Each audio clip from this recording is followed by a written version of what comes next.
하나님의 말씀 마태복음 5장 43절에서 48절까지의 말씀을 우리 함께 보도록 하겠습니다.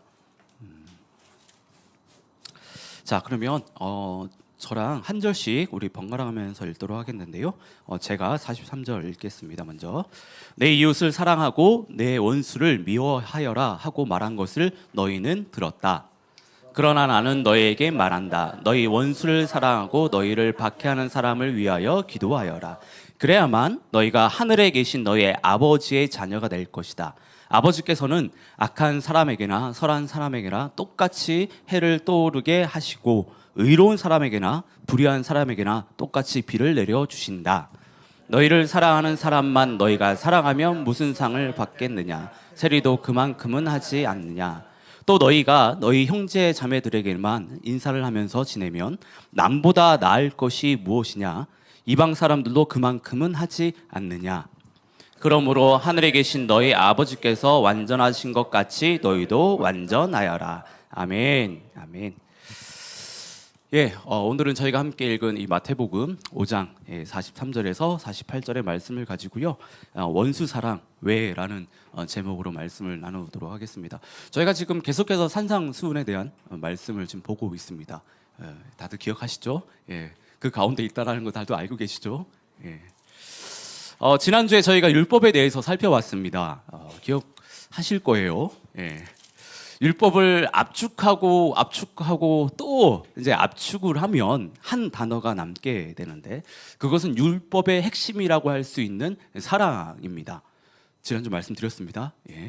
사랑입니다. 자, 이 사랑은 또 두 가지로 요약을 될 수가 있는데 하나는 하나님의 사랑이고 다른 하나는 이웃 사랑입니다. 그러니까 우리는 율법을 행함으로 해서 하나님을 사랑하고 이웃을 사랑하는 것이 반드시 드러나야 됩니다. 그런데 우리의 신앙생활에서 하나님의 사랑과 이웃 사랑을요 이렇게 저울에 달면 하나님의 사랑이 훨씬 더 무겁게 나갑니다. 그만큼 우리의 신앙의 그 신앙생활의 초점이 하나님 사랑에 맞춰져 있다라고 하는 것입니다. 여러분 한번 생각해 보십시오. 여러분 우리는 하나님을 사랑하는 것만큼 이웃을 사랑해야 돼요. 하나님을 사랑하는 만큼 반드시 이웃을 사랑해야 합니다. 하나님 사랑과 이웃 사랑은 마치 동전의 양면처럼요 이렇게 붙어서 서로 뗄 수가 없는 그런 관계입니다. 그러니까 한쪽이 없으면 다른 한쪽이 온전할 수가 없습니다. 온전한 진정한 하나님의 사랑은요 이웃 사랑을 통해서 증명이 되고 나타나야 됩니다. 우리는 이 사실을 좀 반드시 기억할 필요가 있다라고 하는 거예요. 자, 오늘 말씀을 보면 예수님께서는 우리 길을 의심케 할 만한 말씀을 하세요. 그것은 원수를 사랑하라라는 겁니다. 이 말씀을 들었을 때 많은 지체들이 실현 불가능하거나 아니면 자신과는 전혀 상관없는 이야기라고 생각할 수도 있습니다. 그런데 결코 그렇지가 않습니다. 원수를 사랑하는 것은요 우리 신앙에 매우 밀접하게 관계가 된 이야기입니다. 여러분 원수를 사랑하는 것은 이웃사랑의 최정점이라고 할 수 있습니다. 이웃사랑의 최정점. 그리고 마태복음 5장 48절에서 말하는 것처럼 하나님 앞에서 완전해지는 길이고 우리의 영적 성숙을 이루는 방법입니다. 나아가서 원수 사랑의 실천은요 우리가 하나님의 자녀임을 명확히 증명하는 결정적인 증거라고 할 수 있습니다. 그러니까 바로 이런 이유들 때문에 우리는 원수를 사랑해야 된다고 하는 거예요. 그런데 43절을 보면요 참 재밌는 말씀이 나오는데 내 이웃을 사랑하고 네 원수를 미워하여라라는 얘기예요. 뭔가 좀 이상하죠. 근데 이 말씀을 보면 마음에 부딪힘이 없습니다. 부대끼는 게 없고 불편하지 않아요. 내 이웃을 사랑하고 내 원수를 미워하라고 하는 얘기. 이 말씀을 보면 정말 우리가 좀 잘할 수 있을 것 같아요.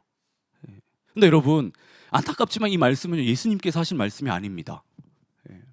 당시 율법학자들과 바리새인들이 자신들의 상황에 맞게 이 말씀을 수정한 거예요. 하나님의 말씀을 자신의 상황들에 맞게 그걸 고친 겁니다. 당시 유대인들은요 자신들의 이웃의 범주를 매우 제한적으로 정의를 했는데요 그들은 이스라엘의 민족에 속한 자신들과 같은 그 유대인들만, 그들만 이웃으로 생각을 했습니다. 그러니까 사마리아인과 이방인들과 같은 그 외 모든 사람들은 다 이웃이 아니라 원수였다라고 하는 거예요. 이들의 입장에서는, 이들의 생각에서는. 그러니까 이런 관점은요, 구약 성경에 나타난 이방 민족을 멸망시키라는 이 명령이 원수를 미워하는 것이 정당하다는 그 논리로 이어졌습니다. 그래서 유대인들은 자신들의 이웃을 제외한 모든 사람들을 적대시했던 거예요. 함께하지 않았습니다. 그런데 예수님은 44절에서 뭐라고 이야기하세요?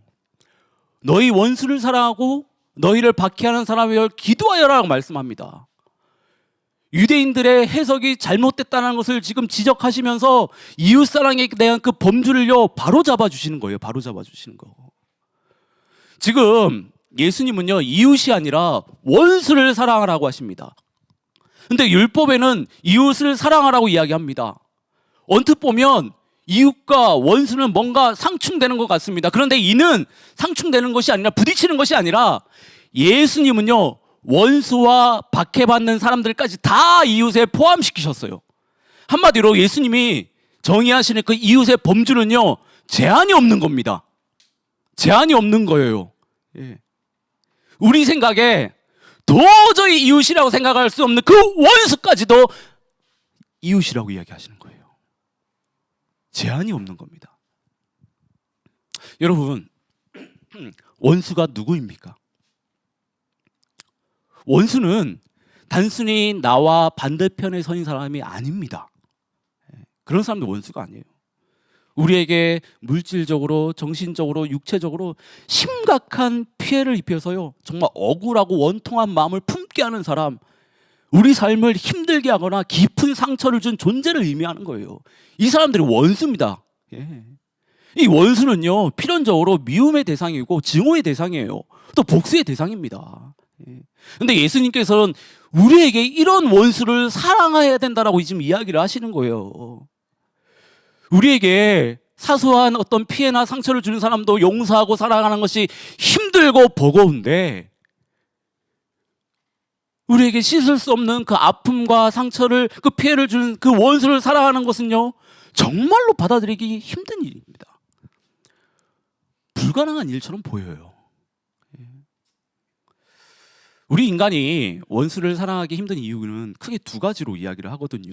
좀 잘 들어보시면, 하나는 인간의 본능적인 자기 보호 심리 때문이라고 하는 거예요. 인간은 자신에게 피해를 가하거나 부정적인 감정을 유발하는 대상에 대해서는요 본능적으로 피하거나 미워하게 된대요. 생존의 본능이라는 겁니다, 이게. 그리고 원수들로부터 받은 감정적인 상처나 그 기억은요 그 사람의 마음에 깊이 남게 돼가지고 그 사람을 용서하거나 아니면 사랑하는 그 마음을 갖는 것 자체를 힘들게 한다라고 하는 겁니다. 또 다른 하나는 세상의 그 관습과 이치 또한 원수를 사랑하기 힘들게 한다라고 하는 겁니다. 우리가 사는 사회는 그렇잖아요. 피해를 입으면 어떻게 해요? 받은 대로 갚아줘야 된다고 생각합니다. 그렇게 이야기를 합니다. 그게 공정한 거라고 이야기를 합니다. 만약에 어떤 피해를 입고도 그에 상응하는 복수를 하지 않으면 안 그래도 억울하고 원통한데 마치 손해를 보는 듯한 감정이 더 올라온다라고 하는 거예요. 그러니까 이런 이유들 때문에 원수를 사랑하는 것이 쉽지 않다라고 합니다. 근데 예수님 뭐라고 얘기하십니까? 원수를 사랑해야 된다고 해요. 원수를 사랑해야 된다고. 45절을 보면 우리가 원수를 사랑해야 되는 이유에 대해서 이야기를 하는데, 45절에서 뭐라고 이야기를 하냐면 하나님의 자녀가 될 수 있기 때문이라고 하는 거예요. 하나님의 자녀가 될 수 있기 때문이라. 자, 여기서 하나님의 자녀가 된다는 것은 어떤 신분상의 변화를 말하는 것이 아니라 하나님의 그 성품과 마음을 닮아가는 것을 의미합니다. 마치 자녀가 부모를 닮아가듯이 우리가 원수까지도 사랑하는 모습을 통해서 하나님의 자녀로 더욱더 닮아가게 된다라고 하는 거예요. 그리고 원수 사랑을 통해서 하나님 아버지의 그 온전하고 차별 없는 사랑을 드러내고 실천하게 돼요. 45절을 보면요, 하나님께서는 악한 사람에게나 선한 사람에게나 똑같이 햇빛을 비춰주시고 의로운 사람에게나 불의한 사람에게나 똑같이 비를 내려주십니다. 그러니까 하나님의 사랑은 특정 조건을 따지거나 누군가를 가리키지 않습니다. 누군가를 가리지 않습니다. 우리가 원수까지 사랑해야 되는 것은 바로 하나님의 이런 광대하고 조건 없는 사랑을 본받는 행위인 것이고, 그때 비로소 우리는 하나님의 자녀로서 마땅히 행해야 될 바를 실천하는 거예요. 우리가 이런 것을 통하여서 하나님의 자녀라는 것이 드러나게 된다고 하는 겁니다. 46절하고 47절에서 말하는 것처럼 원수를 사랑하지 않고 내가 좋아하고 내가 사랑할 수 있는 사람들, 그리고 나와 가까이 지내는 사람들만 사랑하는 것은요, 누구나 할 수 있는 일입니다. 이건 특별히 하나님의 자녀라고 해서 할 수 있는 일이 아닙니다. 아니에요. 여러분, 하나님의 자녀는요, 이 세상에서 거룩하게 살아야 돼요. 거룩하다라는 게 뭡니까? 구별되어서 살아야 된다라고 하는 겁니다. 우리는 원수 사랑이라는 것을 통해서 세상은 알 수 없지만, 세상에는 그런 사랑이 없지만 이 사랑을 실천함으로 우리가 거룩한 하나님의 자녀됨을 드러낼 수 있어야 된다고 하는 거예요. 세상과 같아서는요, 절대로 우리가 하나님의 자녀됨을 드러낼 수 없습니다. 우리의 기준은요, 세상에 있지 않아요. 우리의 기준은 절대로 세상에 있지 않습니다. 우리의 기준은 하나님에게 있습니다. 우리가 실천해야 되는 사랑은요, 세상에서 이야기하는 사랑이 아닙니다. 우리가 실천해야 되는 사랑은 바로 하나님의 사랑이에요. 하나님의 사랑. 우리는 분명 원수를 사랑해야죠. 사랑해야 됩니다. 예수님께서 말씀하신 것들 중에 틀린 얘기가 어디 있겠습니까? 다 좋은 얘기고 하니까 우리에게 하라고 다 이렇게 말씀하시는 거잖아요. 다 좋습니다. 그런데 정말 쉽지 않아요. 지금 나에게 정말 자그마한 사소한 그 피해나 상처를 주는 사람도 품지 못하는데, 용서하는 것이 너무 힘들고 어려운데 원수를 사랑하라니요. 좋은 말씀이지만 불가능하게 느껴져요. 보면 여러분들도 그러실 겁니다. 그런데 우리가 알아야 되는 사실은요, 불가능한 일처럼 보이지만 하나님은 우리가 원수를 사랑할 수 있기 때문에 이 말씀을 우리에게 주시는 겁니다. 말씀으로 우리를 힘들게 하고 어렵게 하고 못살게 굴기 위해서 이런 말씀을 우리에게 주신 게 아니에요. 우리도 얼마든지 원수를 사랑할 수 있기 때문에 우리에게 이 말씀을 주시는 겁니다. 그리고 실제로 원수를 사랑하는 사람들이 우리 삶 가운데 얼마나 많이 있는지 모릅니다. 그것도 한두 명이 아니에요, 여러분. 좀 성경을 볼까요? 다윗을 보십시오. 다윗을 생각해 보세요. 다윗의 원수가 누구였죠? 사울 왕이었잖아요. 사울 왕은 다윗을 죽이기 혈안이 됐던 사람이에요. 그를 시기하고 질투해서 그를 죽이기 위해서 정말 혈안이 됐습니다.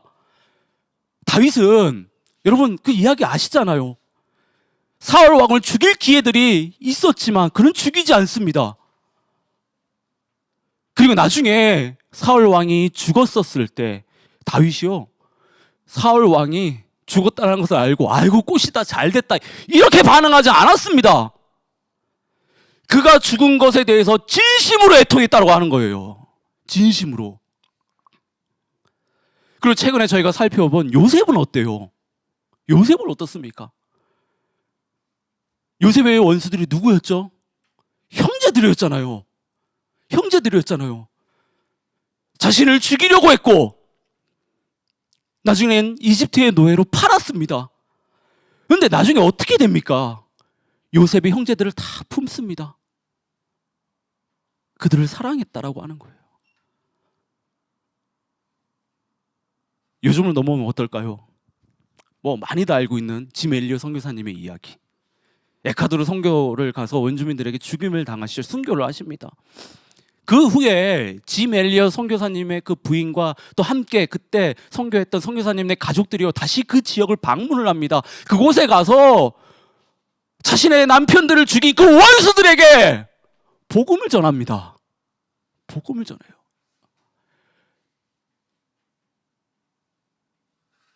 그리고 손양원 목사님은 어때요? 자신의 그 두 아들을 죽인 안재선이라는 그 청년, 원수잖아요. 원수입니다. 근데 그 청년을 용서하시고 사랑으로 품습니다. 자신의 양아들로 삼아요. 말도 안 되는 이야기죠. 말도 안 되는 이야기죠. 예. 이 분들 외에도 우리에게 알려지지는 않았지만 수많은 하나님의 자녀들이 이 세상에서 원수를 품고 사랑하고 있다라고 하는 거예요. 여러분, 우리는요, 하나님은 우리에게 불가능한 일을 요구하시지 않습니다. 비록 그것이 우리 입장에서 볼 때 불가능한 일처럼 보일지 몰라도 하나님은 우리가 그것을 감당할 수 있기에 그 일을 우리에게 허락하셨다라고 하는 겁니다. 말씀하셨다라고 하는 거예요. 그러면 뭐 이런 질문을 해볼 수 있죠. 불가능한 일처럼 보이는 원수 사랑을 어떻게 실천할 수 있냐는 거예요. 어떻게 보면 이 질문에 대한 답이 명확하게 없기 때문에 우리는 할 수 없다라고 생각할지 모릅니다. 뭐 그렇게 단정짓는 걸 수도 있어요. 어떻게 해야 될지 모르기 때문에, 원수 사랑하는 것이 어떻게 해야 될지 모르기 때문에. 여러분, 44절의 말씀을 보십시오. 너희 원수를 사랑하고 너희를 박해하는 사람을 위하여 기도하여라고 이야기합니다. 지금 예수님은 원수를 위하여서 기도하라고 합니다. 너희를 박해하는 그 사람을 위해서 기도하라고 이야기합니다. 여러분, 기도는요, 원수를 사랑하는 가장 깊고 진실한 표현이에요. 원수 사랑의 절정이라고 할 수 있습니다. 그리고 우리가 할 수 있는 가장 적극적인 그 사랑의 행동입니다. 우리는 본성상 원수를 사랑하기보다 미워하고 증오하는 것이 쉬워요. 그런데 이런 마음을 누르고 원수를 사랑하기 위해서는요, 반드시 하나님의 그 은혜와 성령의 도우심이 필요합니다. 특별히 성령의 능력이 필요합니다. 성령의 능력이 원수된 자들의 그 막힌 담을 무너뜨리고 그 관계를 회복해 하기 때문에 우리는 기도함으로 이것들을 구해야 된다고 하는 거예요. 기도함으로. 그리고 사랑하는 마음이 없어도 기도하잖아요. 성령이 역사하셔서 우리 마음을 만져주시는데 원수를 향해 치근한 마음과 불쌍한 마음을 갖게 하세요. 그리고 우리 마음속 깊이 뿌리 박힌 그 미움과 그 증오의 감정을 다 태워주실 뿐만 아니라 그 사람과의 관계에 있어서 그 어려운 문제들을 해결할 수 있는 길을 열어주십니다. 이처럼 기도는요, 원수를 사랑할 수 있게 하는 은혜의 통로라고 하는 거예요. 은혜의 통로라고 하는 거. 그래서 보네포 목사님이 이런 얘기를 합니다. 기도라는 매개를 통해 우리는 원수에게 가서 그의 편이 되며 그를 위해 하나님께 간구한다라고요. 우리가 원수를 위해 기도하기 시작하면, 그러면 우리가 원수에게 갈 수 있다라고 하는 겁니다. 솔직히 원수하고 마주하는 게 힘들잖아요. 기도하면 갈 수 있다라고 합니다. 기도하면 그의 편이 될 수 있다라고 합니다. 원수를 향한 우리의 마음과 원수의 변화를 가져오는 은혜의 통로가 바로 기도라고 하는 거예요. 그래서 성경을 보시면 스데반이 원수들에게 돌에 맞아 죽어갈 때 기도했다라고 하는 거예요. 예수님도 십자가상에서요, 자신을 죽이는 그 원수들 앞에서 기도하셨습니다. 기도하셨어요. 우리는 이 사실을 기억하고 원수들을 위해서 기도할 수 있어야 됩니다. 다른 게 필요한 건 아니에요. 그들을 위해서 먼저 기도하는 겁니다. 여러분들이 그들 앞에 가가지고 밥 사주고 만나고 뭐 그거 하라는 게 아니에요. 먼저 기도하라고 하는 거예요. 기도하라고. 그 이후에는 하나님이 일하십니다. 일부 지체들은 이 말씀을 들으면서 원수를 위해 기도할 마음조차 없는데 어떻게 그것이 가능하겠냐 하는 어떤 회의적인 질문을 드시는 그런 지체들이 있을 겁니다. 맞습니다. 원수를 위해 기도한다는 것은 정말 어렵고 힘든 거죠. 저도 예전에 겪어보니까 정말 힘들고 어렵더라고요. 뭐 저라고 삶에 뭐 원수 같은 그런 사람이 없었겠습니까? 있었거든요. 근데 그를 위해서 생각하고 기도하는 것이 너무나 힘들고 정말로 힘들었습니다. 뭐 사랑은 둘째치고 뭐 원수를 위해서 기도하는 것 자체가 너무 힘들고 어려웠는데, 그런데 뭐 저의 이런 마음을 돌이키고 의지적으로 원수를 위해 기도해야 되겠다는 그 결단을 하게 된 그 계기가 있었는데, 뭐 다른 거 아니에요. 여러분도 이미 다 알고 있는 겁니다. 그 결단이 뭐냐면 하나님의 사랑을 깊이 깨닫게 됐다고 하는 거예요. 그 당시에 하나님의 사랑이 얼마나 크고 깊은지 넓은지 그거를 깨닫게 되니까. 우리가 하나님의 사랑을 깊이 깨달으면 깨달을수록, 그 깨달음이 깊어지면 깊어질수록 우리는 원수롭게 가까이 갈 수 있거든요. 원수를 사랑할 수 있습니다. 이 발을 뒤집으면요, 원수를 사랑하지 못하는 것은 그만큼 아직 우리 안에 하나님의 사랑이 그만큼 깨달아지지 않은 거예요. 여러분, 저와 여러분들은요 죄인이었잖아요. 사망 선고를 받은 죄인이었습니다. 다르게 말하면요, 우리는 하나님의 원수였습니다. 우리가 원수였어요. 우리가.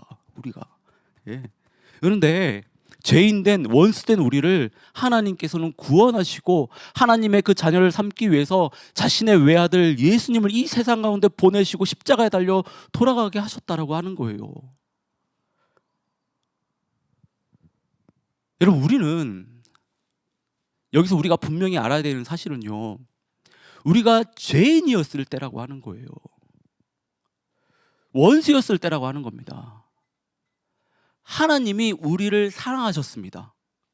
죄인이었을 때, 원수였었을 때 하나님께서는요 우리를 사랑하셨다라고 하는 거예요. 하나님은 우리를 사랑하는 데 있어서 그 어떤 조건도 붙이지 않으셨어요. 그 어떤 조건도 붙이지 않으셨습니다. 네가 이거 해주면 내가 너 사랑해 줄게. 네가 조금 이제 괜찮아지는 것 같으면 내가 그때 사랑해 줄게. 아니에요. 죄인이었었을 때, 죽을 수밖에 없었던 죄인이었었을 때, 바로 원수였었을 때 하나님은 아무런 조건 따지지 않고 예수님을 보내주셔서 우리를 구원하셨습니다. 그의 사랑을 우리에게 보여주셨다라고 하는 거예요. 의지적이고 헌신적인 그 사랑을 우리에게 보여주셨습니다. 여러분, 이 사랑이 깨달아져야 돼요. 이 사랑이 깨달아져야 됩니다. 이 사랑이 우리 안에서 깨달아지고 깊어지면요, 원수를 위해서 기도할 수 있게 됩니다. 그리고 원수를 위해 기도하는 그 순간 성령님께서 역사하세요. 그래서 우리의 마음을 만져주실 뿐만 아니라 원수와 막힌 그 모든 담들을 허무십니다. 저는 저와 여러분들이 정말 나를 향한 하나님의 사랑이 얼마나 크고 깊고 넓은지를 정말 진심으로 깨달을 수 있기를 바랍니다. 여러분, 깨달으셔야 돼요. 나를 향한 하나님의 사랑이 얼마나 큰지, 나를 향한 그 사랑이 얼마나 큰지 그걸 깨달으면요, 다윗이 남 얘기가 아니에요. 요셉의 이야기가 남 얘기가 아닙니다. 손양원 목사님의 그 얘기가 남 얘기가 아니에요. 다 우리 얘기가 될 수 있다라고 하는 거예요. 이제 좀 말씀을 정리하면요, 오늘 말씀을 통해 원수 사랑은 하나님의 자녀됨을 증명하는 결정적인 증거입니다. 그리고 원수 사랑은 하나님의 온전하고 차별 없는 사랑을 본받는 행위예요. 세상과 구별되는 거룩한 삶의 기준이라고 하는 겁니다. 원수를 사랑하는 것은 우리 자신의 한계를 뛰어넘어 하나님의 성품을 닮아가는 아주 강력한 방법입니다. 여러분, 우리는 원수를 사랑해야 됩니다. 그런데 우리의 인간의 본성과 세상의 이치로는요, 우리는 원수를 사랑할 수 없어요. 불가능합니다. 이때 여러분, 하나님께서 뭐라고 얘기하세요? 기도하라고 하는 거예요. 기도하라고. 여러분, 기도는 할 수 있잖아. 그래도 기도는 할 수 있지 않습니까? 최소한 어떻게 보면 기도하라고 하는 겁니다. 기도할 때 하나님이 역사하십니다. 기도할 때 성령님께서 일하신다라고 하는 거예요. 복잡하게 생각하지 마십시다. 기도할 때 기도 자체가 안 나온다라고요? 여러분, 하나님의 사랑을 깊이 묵상해 보십시오. 그 사랑을 깨달라고 먼저 주님 앞에 무릎을 꿇으시기 바랍니다. 그러면 하나님께서 그 사랑이 얼마나 깊고 넓은지 분명히 보여주실 거라 저는 믿습니다. 그 사랑이 깨달아지면 기도하지 말라고 해도 여러분의 원수가 생각납니다. 또 그를 위하여서 기도하게 된다라고 하는 거예요. 이게 원수 사랑의 시작이라고, 어떻게 보면 이게 원수 사랑의 전체라고도 할 수 있습니다. 저는 저도 그렇고 여러분들도 그렇고 정말 원수를 사랑하길 원하거든요. 그래서 48절에서 이야기하는 것처럼 온전하여라, 완전하라고 지금 이야기를 하는데, 우리 모두가 하나님 앞에서 완전하여지기를 진심으로 바랍니다.